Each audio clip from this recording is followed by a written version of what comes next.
انہی ایام کے دوران بدر سے احد کے مابین کچھ رسول اللہ صلی اللہ علیہ وسلم کے خانی معاملات بھی، یعنی خانگی معاملات بھی، خاندان کے اندر، اپنے گھر کے اندر بھی کچھ معاملات مشہور پیش آئے.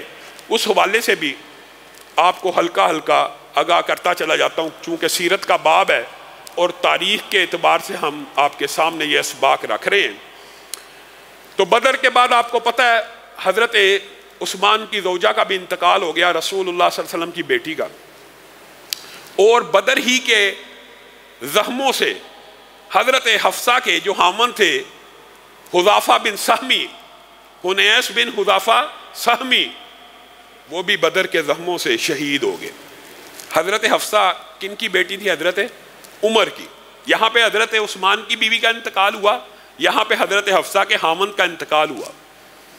تو حضرت عمر اپنی بیٹی کا رشتہ لے کے حضرت عثمان کی بارگاہ میں پیش ہو گئے اور کہنے لگے حفصہ کے شوہر کا انتقال ہو گیا ہے، میں آپ سے رشتہ کرنا چاہتا ہوں. حضرت عثمان نے انکار کر دیا تو آپ کے کلیجے کو بڑا چوٹ پہنچی، دکھ لگا کہ میرا دوست، میرا عزیز، اور میں اپنی بیٹی کا رشتہ پیش کر رہا ہوں، اس نے انکار کر دیا. حضرت ابو بکر کے پاس چلے گئے اور کہنے لگے میں اپنی بیٹی کا رشتہ پیش کرتا ہوں. حضرت ابو بکر بھی خاموش ہو گئے. تو حضرت عمر کے دل کو بڑا دکھ لگائی. حضرت عمر نے بعد میں خود بھی بیان کیا کہ میں بڑا رنجیدہ اور افسردہ ہو گیا کہ عثمان کو رشتہ دیا، اس نے بھی انکار کر دیا، ابو بکر کو رشتہ دیا، اس نے بھی انکار کر دیا. کچھ عرصے کے بعد رسول اللہ صلی اللہ علیہ وسلم نے رشتہ خود بھیجا تو میں خوشی خوشی آپ کے پاس اپنی بیٹی کا رشتہ لے کر گیا اور قبول کیا. تو حضرت ابو بکر مسکرانا شروع ہو گئے. کہا عمر میرے سے ناراض تھا نا؟ کہا ہاں میں بہت شدید ناراض تھا، میں نے آپ کو اپنی بیٹی کا رشتہ دیا، آپ نے قبول نہ کیا.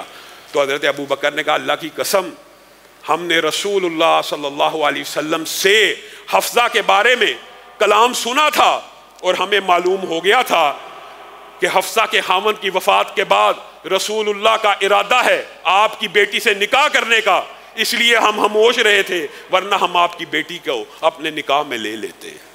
تو حضرت عمر کا کلیجہ ٹھنڈا ہوا کہ رسول اللہ صلی اللہ علیہ وسلم نے حضرت حفصہ کے ساتھ نکاح خود پیش کیا اور ان کے ساتھ شادی کر لی. بات آئی ہے ضمنی طور پہ تو ماں حفصہ کی طبیعت میں کچھ تیزی موجود تھی، اور یہ تیزی اتنے عظیم اور جلیل القدر باپ کی بیٹی، ان کا غصہ مشہور ہے، شاید اپنے باپ کی وجہ سے ان کی طبیعت میں یہ تیزی موجود تھی.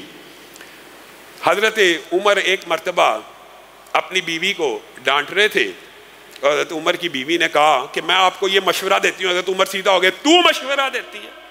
عورتوں سے مشورہ کون لیتا ہے؟ عورتوں سے میں مشورہ کروں گا؟ تو وہ کہنے لگی جا نبی کے گھر ذرا دیکھ کے آ کہ نبی کس طرح حفصہ سے مشورہ کرتے ہیں اور حفصہ کس طرح نبی کے آگے بولتی ہیں. تو دوڑتے ہوئے حفصہ کو ڈانٹنے چلے گئے. حفصہ مجھے خبر ملی ہے تو نبی کے آگے بولتی ہے، تو نبی کو آگے سے مشورے دیتی ہے، تو نبی کی رائے کے اوپر اپنی رائے پیش کرتی ہے، ڈر جا. اپنی بیٹی کو ڈانٹنا شروع ہو گیا، اپنی بیٹی کو، اور کہا ڈر جا اور ابو بکر کی بیٹی کا کبھی مقابلہ نہ کری. ابو بکر مجھ سے افضل ہے، اس کی بیٹی تجھ سے افضل ہے. تجھے یہ گھمنڈ اور غرور نہ آ جائے کہ تو کہیں ابو بکر کی. ان کو ڈانٹتے رہے، حتیٰ کہ بعض روایات کے اندر یہ بات بھی ملتی ہے کہ جب حضرت عمر کو پتہ چلا کہ حضرت حفصہ کو رسول اللہ صلی اللہ علیہ وسلم نے طلاق دے دی ہے، آپ جتنے بیٹھے ہیں ایمانداری سے بتائیے، اگر آپ میں سے کسی کو پتہ چل جائے کہ میری بیٹی کو فلاں شخص نے طلاق دے دی، آپ کا کیا ریئیکشن ہوگا؟ اس بندے کے خلاف آپ بھڑک جائیں گے، آپ اس کی ساری خوبیوں کو ایک طرف رکھ کر اس کی ساری برائیوں کو اپنے دماغ میں لے آئیں گے اور اس کے خلاف آپ انگیخت ہو جائیں گے، آپ کا غصہ بڑھ جائے گا. یہاں کون ہے؟ عمر ہیں. عمر کو خبر ملی کہ اس طرح طلاق ہو گئی ہے تو تلوار کے اوپر، میان کے اوپر ہاتھ رکھ لیا اور کہنے لگا میری بیٹی نے ضرور کوئی ایسی گستاخی کی ہوگی کہ جس کی وجہ سے رسول اللہ صلی اللہ علیہ وسلم نے ان کو طلاق دی ہے. میں اس کی جان آج نکال لوں گا اگر اس نے رسول اللہ کے آگے کوئی لفظ بھی بولا. یہ الگ بات ہے کہ جب رسول اللہ صلی اللہ علیہ وسلم نے یہ ارادہ کیا تو آسمان سے جبریل امین کا نزول ہوا اور آ کے کہنے لگے اے اللہ کے رسول، آپ حفصہ کے بارے میں یہ ارادہ رکھتے ہیں؟ جی ہاں میں یہ ارادہ رکھتا ہوں. کہا اللہ نے میں جبریل کو بھیجا ہے کہ آپ کے پاس جائے اور آپ کو بتلائے حفصہ صرف دنیا میں آپ کی بیوی نہیں ہے بلکہ جنت میں بھی آپ کی بیوی ہے۔ سبحان اللہ۔ رسول اللہ صلی اللہ علیہ وسلم نے یہ بات اللہ کا حکم سنا، اپنے ارادے کو ترک کر دیا۔